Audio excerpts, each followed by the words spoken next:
آج تو پورے ملک میں ہڑتال تھی تاجروں کی، ریٹیلرز کی، اور ایز وی سپیک جو ڈی چوک ہے اسلام آباد کا، وہاں پہ یوٹیلیٹی کارپوریشن کے لوگ آئے ہوئے ہیں، انہوں نے بھی دھرنا دیا ہوا ہے۔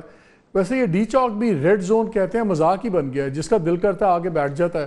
کبھی مولانا حضرات آ جاتے ہیں، کبھی ریٹیلرز، کبھی یہ آ جاتے ہیں سارے، اور گورنمنٹ کی باتیں سنیں، ان سے تو ایک چوک نہیں سنبھلتا، پتہ نہیں آگے کیسے سنبھالیں گے۔ دوسری جو گرم بات ہوئی بھی وہ کل سے بات چل رہی ہے کہ جو دانیال چودھری نے ایک بل موو کیا ہوا ہے، اور اس میں سپریم کورٹ کے ججز کی تعداد جو 16 تھی اس وقت، چیف جسٹس پلس 16، اس کو وہ ٹوٹل 23 پہ لے جانے کی بات ہو رہی ہے۔ اگرچہ اس کے اندر کانسٹیٹیوشنل امینڈمنٹ چاہیے ہوگی، آئینی ترمیم چاہیے ہوگی، اور نمبرز دیکھنے بھی نہیں ہیں، لیکن جب ہم نے ساری کیلکولیشن کی، اگر جے یو آئی اور اے این پی ان کو سپورٹ کریں، اور ہو سکتا ہے جوڈیشری کے معاملے میں لارجر نیشنل انٹرسٹ میں سپورٹ کر جائیں، تو پھر نیشنل اسمبلی میں کوئی 2-3 سیٹوں کی گیم رہ جاتی ہے، اور سینٹ میں 2 سینٹ کی سیٹس کی گیم رہ جاتی ہے۔ تو یہ ہو سکتا ہے، the government can do it۔ Mover کا کہنا یہ ہے کہ بیک لاگ بہت زیادہ ہے، 58,000 سے قریباً کی زیادہ کیسز صرف سپریم کورٹ میں ہیں جو التوا کا شکار ہیں، اور ہم اس کے لیے لا رہے ہیں۔ لیکن جو کرٹکس ہیں ان کا خیال یہ ہے کہ جو اس وقت ڈیوائیڈ ہوئی ہوئی سپریم کورٹ میں، اور قاضی فائز عیسیٰ صاحب کلیئر مائنورٹی میں نظر آتے ہیں، اور ان کا جو دوسرا کیمپ بنا ہوا ہے وہ ان سے زیادہ بڑا ہے، تو شاید اس کو بیلنس کرنے کے لیے یہ چیز ہو رہی ہے۔ حقیقت کیا ہے، ان دونوں چیزوں میں بات کریں گے، اور بوتھ آن یہ ریٹیلرز کا جو یہ تماشا چل رہا ہے، میں اس کو تماشا کہوں گا، بیکاز ٹیکس دیتے نہیں ہیں۔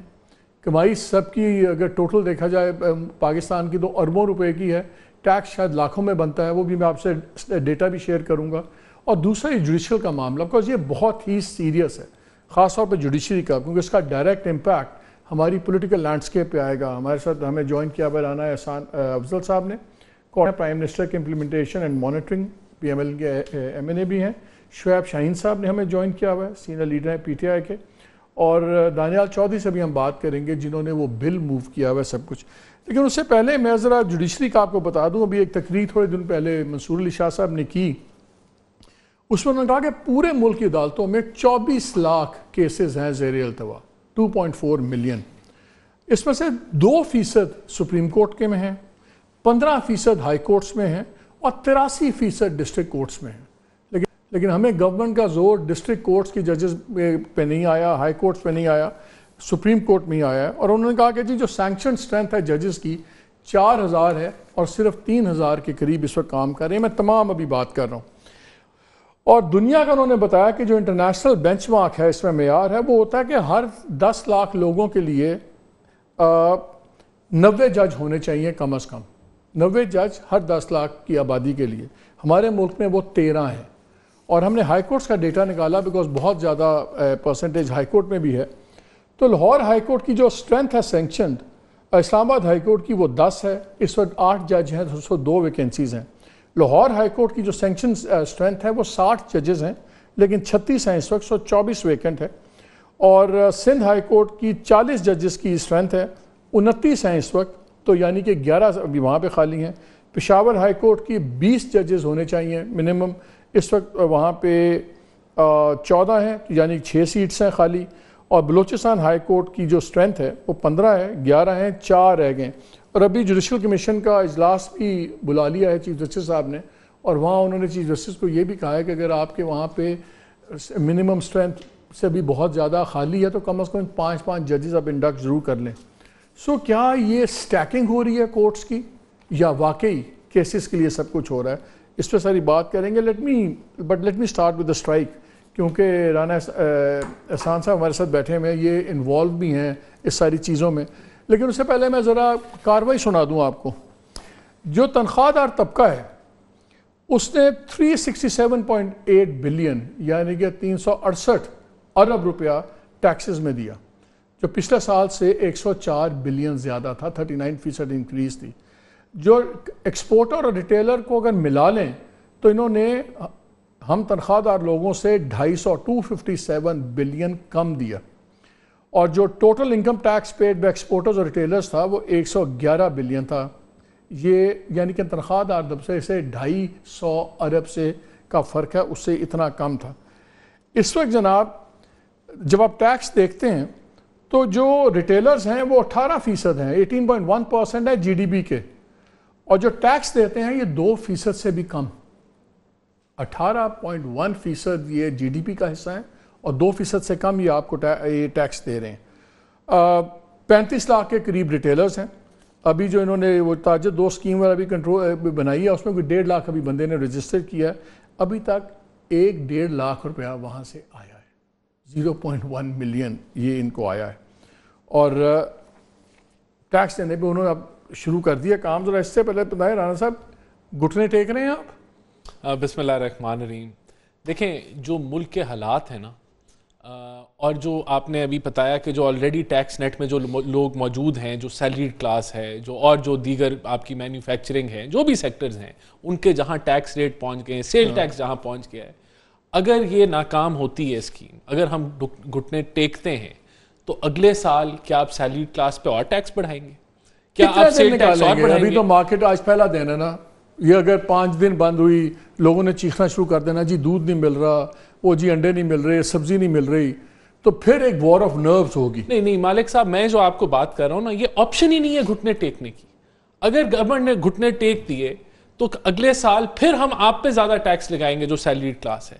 کیا وہ لگ سکتا ہے اور زیادہ ٹیکس؟ نہیں لگ سکتا۔ تو ہم ایک انسسٹینیبل پوائنٹ پہ آ گئے، ہم ایک ایسے پوائنٹ پہ آ گئے کہ ملک آگے نہیں بڑھ سکتا جب تک ہم ان لوگوں کو ٹیکس نیٹ میں نہ لے کے آئیں۔ تو میں تو سمجھتا ہوں، بلکہ پورے پاکستان کو اپیل کرتا ہوں کہ آپ یہ تاجر ٹیکس نیٹ میں نہیں آ رہے تو آپ کا سیل ٹیکس اتنا زیادہ ہے، یہ لوگ ٹیکس نیٹ میں نہیں آ رہے تو ٹیکس ریٹس اتنے خراب ہیں پاکستان میں، تو اس کو سپورٹ کریں۔ کوئی گھٹنے نہیں ٹیکے گی حکومت۔ یہ وار آف جو نروز آپ کہہ رہے ہیں، اس کے اندر حکومت سٹینڈ لے گی، لیکن عوام کو بھی ہمارے پی ایم ایل این کی خاص طور پہ جو لابی ہے وہ ٹریڈرز اور بزنس مین ہے، ہمیشہ سے آپ کی ٹریڈیشنل لابی ہے۔ اس لیے ہم نے دیکھا تھا جب اسماعیل مفتاح نے، ڈاکٹر مفتاح نے بھی ٹیکس لگایا تھا، وہ تو 200 روپے سے 1000 لگایا تھا، تو ان کو مریم صاحبہ نے فارغ کروا دیا تھا، بلکہ ٹویٹ کر دیا تھا مفتاح بھائی بلا بلا بلا، اور سارا ہو گیا۔ تو آپ لوگوں سے مجھے خطرہ ہے کہ آپ لوگوں میں اتنا وہ آپ کا ڈائریکٹ ووٹر بیس ہے، پہلے شرنک ہوئی بھی بہت زیادہ، پھر آپ کیسے ان کو رجسٹ کریں گے؟ نہیں دیکھیں، سب سے پہلی بات تو یہ کہ وہ تو ایک آخری سال تھا، پھر آپ نے الیکشنوں میں جانا تھا، پولیٹیکل پریشرز تھے، اور بالکل یہ فیلئر رہا ہے، کنزیکٹیو فیلئر رہا ہے، اور اس وقت بھی فیلئر تھا کہ ہم نے ریورٹ بیک کیا تھا۔ تو یہ فیلئر رہا ہے کہ آپ بڑے بڑے ان سیکٹرز کو ٹیکس نیٹ میں نہیں اس سے جھگڑا ہے کہ آپ تو ایف بی آر کے ساتھ بھی انوالوڈ ہو، سب کے ساتھ آپ کیا پھڈا کیا، وہ کیا کہتے ہیں، مانگ کر رہے ہیں؟ 3 قسم کی چیزیں ہیں۔ دیکھیں، ایک تو وہ کہتے ہیں ہم نے ٹیکس نیٹ میں نہیں آنا، یہ تو ممکن نہیں ہے، ٹیکس نیٹ میں ان کو آنا ہوگا۔ دوسرا وہ کہتے ہیں کہ جی اب ہماری تو آمدن نہیں ہے تو ہم یہ کیسے ٹیکسز پے کریں۔ تو بھئی اگر آپ کی آمدن نہیں ہے تو آپ سے ٹیکس، انکم ٹیکس آپ پہ نہیں لگے گا، یہ تو آمدن پہ ہی ٹیکس ہے نا، انکم ٹیکس تو آمدن پہ ٹیکس ہے۔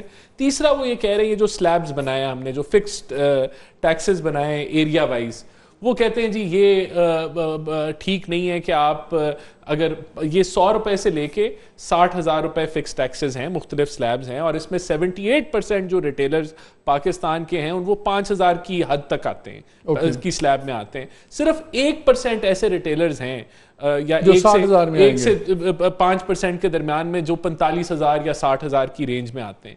اب اگر وہ یہ ثابت کر دیں کہ ان کی اتنی انکم نہیں ہے کہ ان سے ایڈوانس 60,000 ٹیکس یا 45,000 ٹیکس دیا جائے، تو اس کے بارے میں ہم سوچ سکتے ہیں، لیکن دس از دا اونلی آپ کہہ لیں کہ انفارچونیٹلی میں دیکھتا ہوں جب کسی مارکیٹ میں آگ لگتی ہے، خدا نہ خواستہ، وہ پھر جب کلیم داخل ہوتا ہے، میری دکان میں 10 کروڑ کا مال تھا، کوئی کہتا ہے میری دکان میں 20 کروڑ کا مال تھا، وہ جی اربوں روپے کا نقصان ہو گیا، جب کلیمز آتے ہیں کہ آگ لگ گئی ہے، سٹور تباہ ہو گئے، اور جب انہی دکانوں سے ٹیکس لینے جائیں تو کہتے ہیں ہمارے پاس پیسہ کوئی نہیں ہے۔ دیکھیں اسی طرح ہی ہے، اور دیکھیں اب 2 چیزیں ہو رہی ہیں۔ ایک تو جو مینوفیکچرر ہے اس کو 2.5%، اگر وہ نان فائلر کو مال بیچ رہا ہے تو 2.5% اس کو ود ہولڈنگ اس کا کاٹ کے جمع کرانا پڑے گا، تو اس سے یہ جو فلو ہے وہ میپ ہو جائے گی کہ کس کو کتنا مال جا رہا ہے۔ وہ ہول سیلر کو جائے گا، ہول سیلر کو بھی یہی اس کی ذمہ داری ہے، وہ ریٹیلر کو جائے گا۔ آپ کے ایلائز بھی ساتھ نہیں ہے، پھر میں ذرا شعیب صاحب کو بسم اللہ لوں، آپ کے ایلائز بھی سپورٹ نہیں کرتے۔ آج پیپلز پارٹی والے پہنچ گئے تھے یہاں پہ پیغام لے کے،